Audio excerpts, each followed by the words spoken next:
Okay, this week's lab is a little different. It's a dry lab, meaning that we weren't going to use chemicals anyway. It's essentially a worksheet, but it is designed to help you with chapter 11. Synthesis is an important topic. I know I go on about it in the chapter 11 lectures, so I won't do that here. But I do recommend watching those two lectures to help you get some tips and tricks, or read through chapter 11 in Klein. Definitely your sapling homework touches on it as well. In this worksheet, right, you've got, I believe, 12 problems, and you've got different parameters that you have to deal with, for the different problems. Sometimes I give you the exact starting material, and you can use any reagent. Some problems I give you limitations on where the carbon can come from. In fact, I think that's pretty much it. But it depends on the problem, and you need to pay attention. Something that I'm going to be strict on this semester, you should do these synthesis problems using reactions that you've learned up until chapter 11. We will have another synthesis lab that will incorporate 12 and 13 that will be extra credit.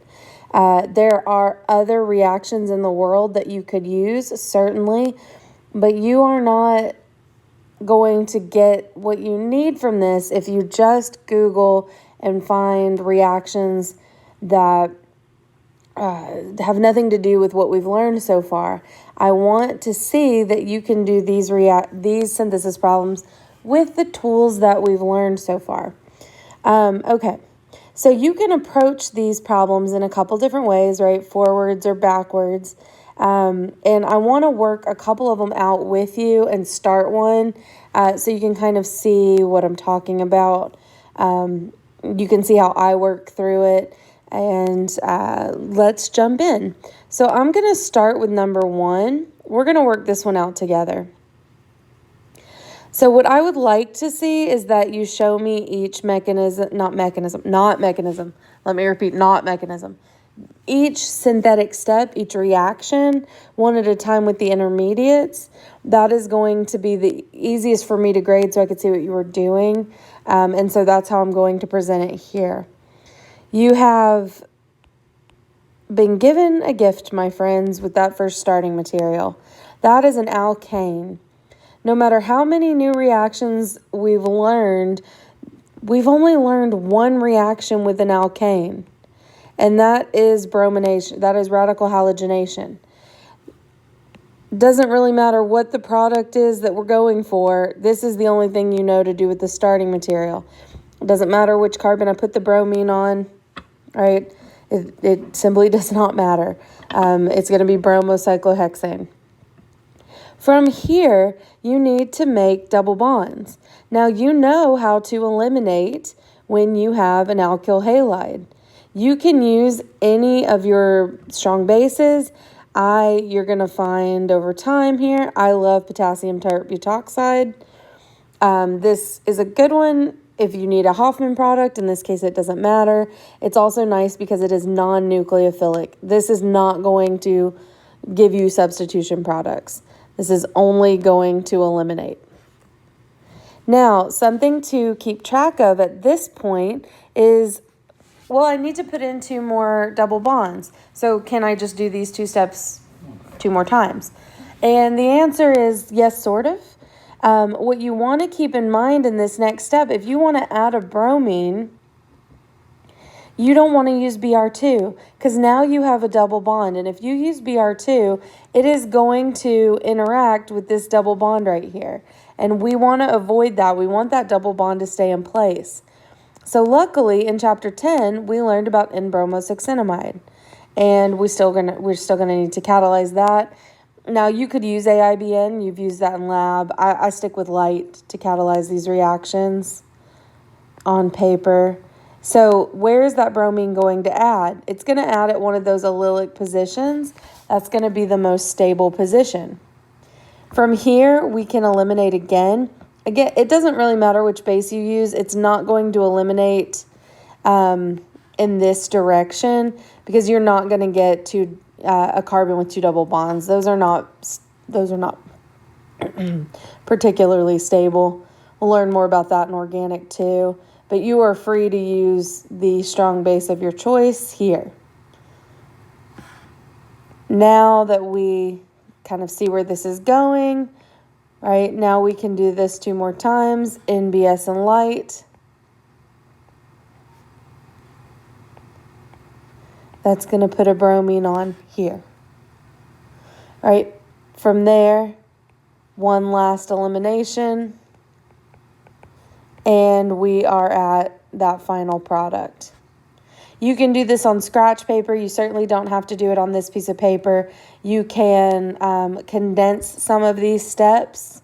For instance, you could certainly write this out and show me, 1, add bromine and light, 2, add in my base, and then put in that intermediate. You can condense these and then you can keep going. You could put this all on one arrow. That is okay. It's going to be harder for me to find partial credit, but if you're really confident in your synthesis, that is an absolutely okay way to present it. This is the way that you'll see me present solutions. Now, you guys have a few more problems you can work with here. Notice in each one of these, I've given you the gift of an alkane. So at the very least, you know where you have to start. Let's see. Some of these problems, you are going to have multiple starting materials, and you may have to alter them to get them to react. And so let's see, what shall we do here? We can go forwards and backwards on really any of these. Let's do one of these where we've got the methylpropene and the ethyne.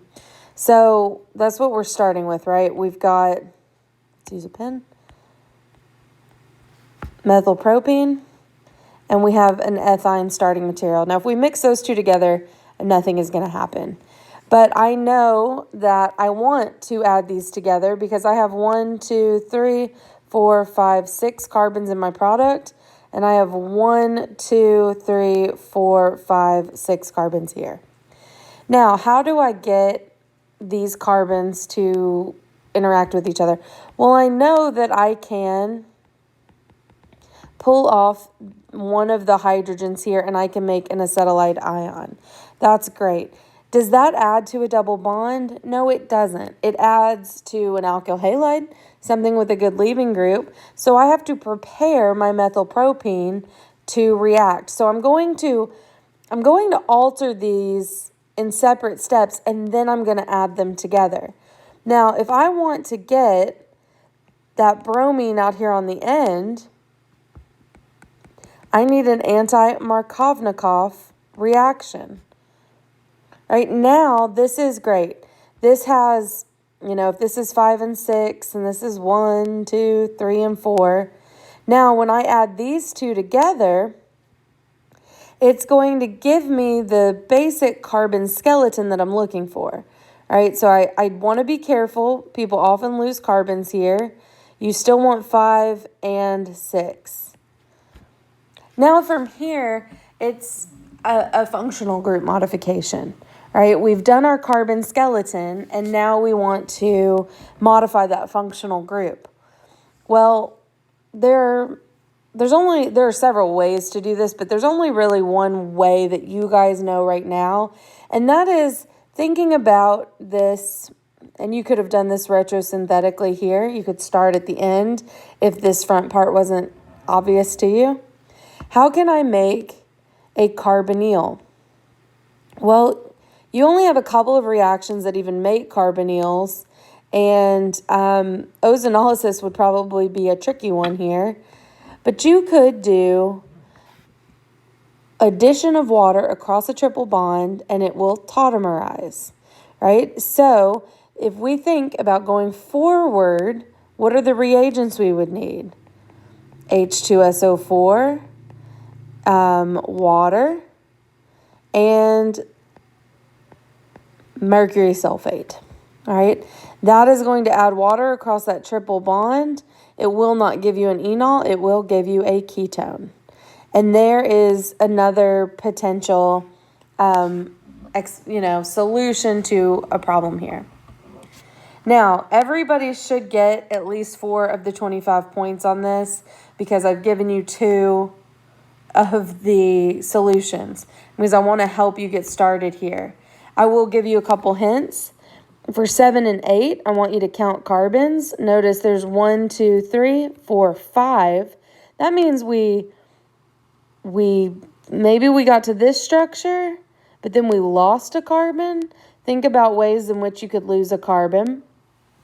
And think about what functional groups are present there. A carboxylic acid versus an aldehyde.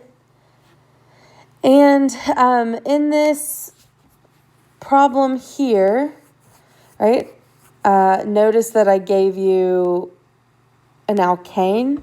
So it's very similar to the problems before it, but you have to manipulate this guy a little bit more. I want to make you practice. And then when you get into this last chunk, you are allowed to use ethyne and a methyl halide. And that's it for your sources of carbon. So that may seem easy enough for number 10, 1, 2, and 3. You can hopefully see a route to putting that carbon together. But one that the 11 and 12 could be a bit more challenging if you're not creative. Not that it's impossible. You could certainly do it, and it will take many more steps. But something that can save you some time, and you don't have to use it, but it is something that I think could be helpful.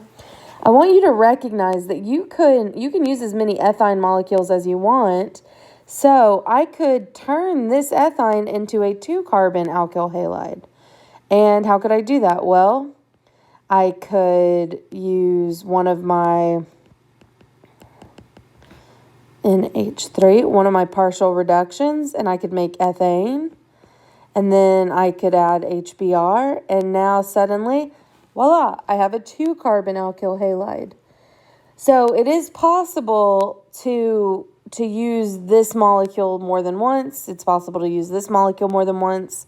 This little 2-step portion right here might make these 2 problems a little bit easier. With your synthesis labs, I am super happy to check over any progress that you're making. So if you get started and get stuck, come see me. But if you finish early or you finish one and you want to check and see if you did it right, email it to me. Shoot me a picture.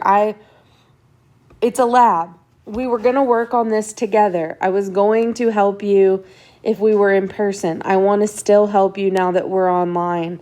So this is encouragement, hopefully, to get started on this early. If you do this last minute, then of course I don't have time to look over and help you. These are all the words. Come see me. I don't know if I'm sounding desperate enough yet for your company, but I sit in your office hours twice a week, and I look forward